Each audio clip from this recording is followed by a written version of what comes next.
Hey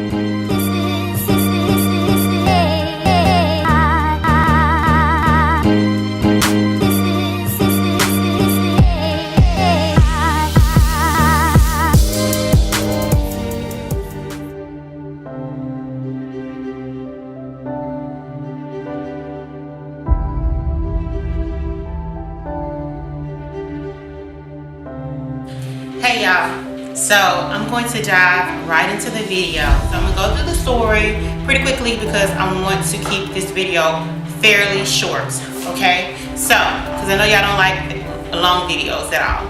I actually had one child, Haley, and Haley was about 4 years old, maybe around that time. We were headed to my parents' house. We had been shopping that day. It had gotten dark, so it was nighttime, and we were headed home. Me and my daughter Haley in our car, and I was driving past the stores, trying to get back on the main interstate, and something said, "Stop at McDonald's." That's all I heard. When I say something said, I don't actually mean I heard an audible voice. I mean, in my head, it was impressioned upon me to stop at McDonald's. So it's like a little voice in your head, and that little voice in my head said stop at McDonald's. Well, I think at the time I didn't really want McDonald's, but I went ahead and stopped. I probably asked Haley, did she want something, and she probably said yeah. And so I stopped, and when I stopped at McDonald's, I don't even remember what I bought, what we bought. Maybe it was a Happy Meal that Haley wanted. Maybe I got a McChicken or something. Maybe I didn't get anything. I don't really remember exactly what I bought, but I do remember being in the line, and I remember getting to the cashier, and I remember my window was down, and I smelled smoke, and I also began to see the smoke. And the cashier actually said to me, she said, "What is all that smoke?" And she like looked outside her window and was looking down. She was like, "It must be a truck behind you." And I said, okay, yeah, probably is a truck, because I looked behind me and there was a really old truck behind me. I mean, really like one of those old work trucks that's probably 1980 something, you know, or 70 something. It was a really old truck. And I just, you know, and it was very, very beat up. So I was like, you know, it must be that truck. And I was like, somebody needs to tell him that his truck is letting out smoke. And so she was like, okay, have a nice day or whatever. And so I love McDonald's. I pulled out of McDonald's and I got back on the road, about to head back and get back on the interstate. Well, as soon as I pulled out onto that main street in town, before I got back on the interstate, something said, again, this was a voice in my head, but it was as clear as day, said, pull over at Bobo's. Okay, so Bobo's is a seafood restaurant that's right across from McDonald's. And so when I heard that in my head, I'm like, pull over at Bobo's? Why? We just got McDonald's and I definitely don't want Bobo's, so I think I'm gonna head home. Just as clear as day, that same voice said, pull over at Bobo's now. So you know what I did? I pulled over at Bobo's. So I turned, I got over in the middle really quick, made a left turn and pulled over into the parking lot of Bobo's. I remember this like it was yesterday. The parking lot was full of cars. I don't know what was going on that day. I guess everybody was out for some Chinese seafood buffet.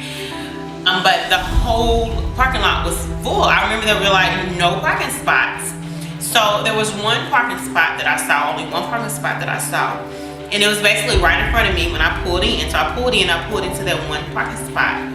Right beside my car, in the parking lot that I parked in, right beside my car was this big white truck, like a big work truck. And I pulled into the parking spot, and y'all, as soon as I put my car into park, the whole front of my car, the hood, burst up into flames. I'm talking huge flames.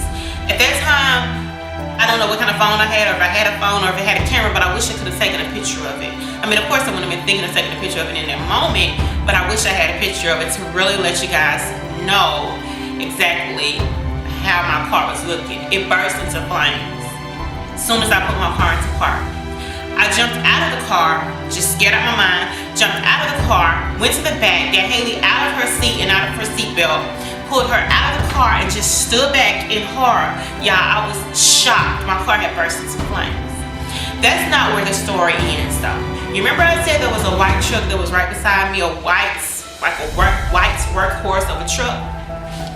Well, there were also people at the door, at the entrance door of the restaurant, Bubbo Seafood. There were people at the entrance door just standing outside. Maybe had just got through eating, I'm not sure. But they were standing at the entrance door of Bubbo's. One of the guys that was at the entrance door, he saw the flames on my car and he ran over to my car. Do y'all know that that guy who was standing at that door and who saw the flames on my car was actually the owner of the truck that I had parked beside? And he ran straight to his truck. On the back of his truck was this huge bucket, and in that huge bucket that was on the back of his truck was water. It was full of water. He got the bucket off the back of his truck and got it, and it was enough water to put the fire out on my car. And I remember sitting there in shock and horror all at the same time, like, oh my God, is this the man's truck? Is this his truck? Is that his? I mean, I was shaking. I was amazed. I was like, oh my God. You know, before the fire could get really big, he had come out, got the water, and the water was just enough to put the fire out on my car. After that, him and his friend, it was two white guys, and he and his friend came over and they started to inspect my car. I really don't remember what happened, y'all. I was so in shock. I was so out of it, you know, just thinking about what could have happened. And I don't even remember what they said, but they were telling me some things that might have been wrong with my car, and that I needed to get somebody to check it, and that did I have anybody to call. Thankfully, my parents were actually in the area, and they came and they got me and Haley. But I just want to say, talk to y'all for a moment, because I think about this often, because it's like it just happened yesterday, even though it happened years and years ago. What I think about often is, what if Haley and I had been in that car, and what if I hadn't listened?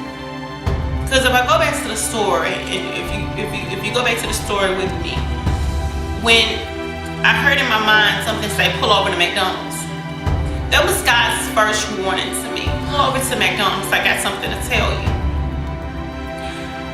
If I had just kept going and hadn't listened to that first voice, maybe I wouldn't have had another chance to listen to any other voices. But I pulled over into McDonald's, and he tried to give me the warning the first time to say, look, your car is smoking. I didn't know it was my car, but he was trying to tell me your car is smoking. And I put it off on somebody else. No, that ain't me, that's somebody else. That's the car behind me. So I want to talk for a second about that message in and of itself. Sometimes you are the one that's smoking. You are the one that has the problem. You are the one that needs to be changed, but you keep talking about everybody else behind you, how they need to change, when you're the one who needs to change. I'm gonna tell y'all one thing. At that moment in my life, I was the one who needed to change in my heart. Yeah, something was wrong with my car, but there was also something wrong with my heart.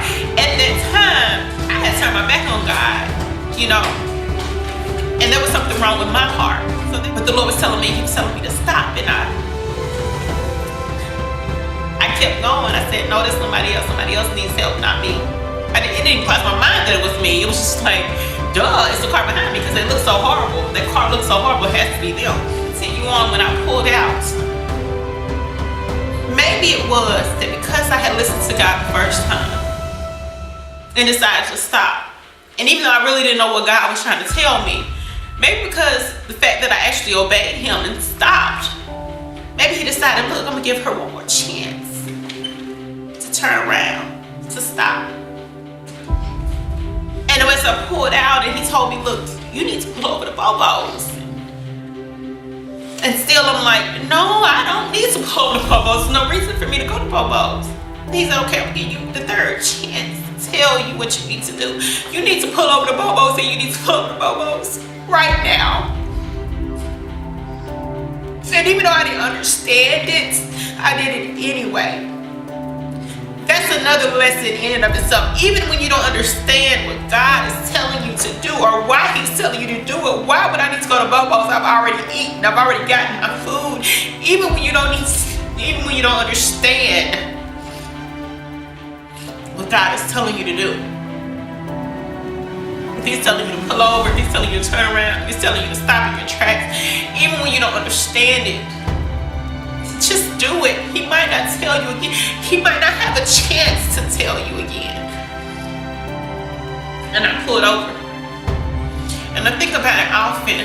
What if I had continued to go? I know now that my car was about to burst into flames. On that road, I was traveling maybe 30, 35 miles an hour. If I got on the interstate, y'all, I like to speed. I would have been going at least 80 that night trying to get home. We all know what happens to fire when some oxygen gets on it. All I can think is that if I had gotten on that highway, if I had gotten on that interstate that night, all I can think is y'all probably wouldn't even have been able to identify me or Haley's body that night. And I thought about this morning. I thought about that this morning. I think about this often, y'all. Like, I always think about this story. And it reminds me how loving our God is. Remember when I told you that I wasn't in the right place with God? I wasn't praying. I wasn't talking to him. I wasn't reading the Bible. I did everything I could to not be anywhere near God. But listen to me. The Lord still spoke to me. Even in my sin, even in the wrongdoing, even in not listening to him half the time, he still came through and he spoke to me. And in him speaking to me, I think that he literally saved my life and my child's life.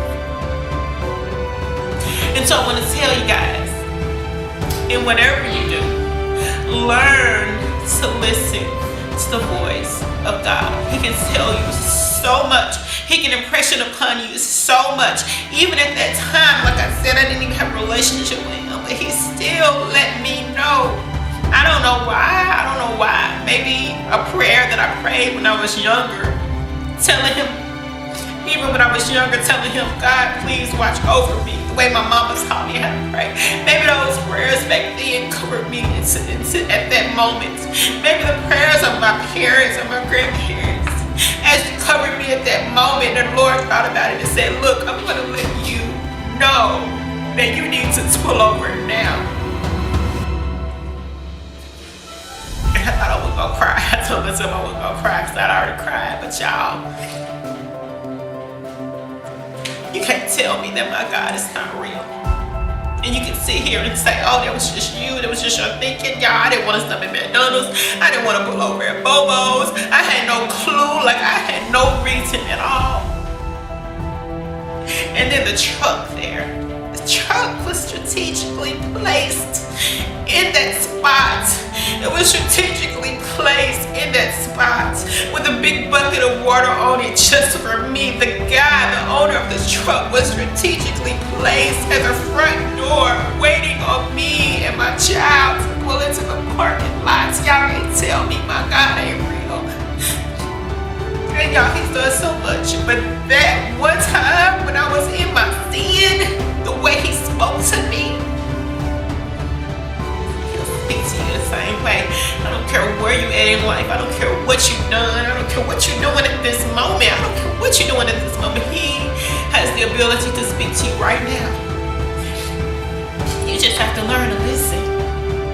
You have to learn to listen, because this could literally save your entire life.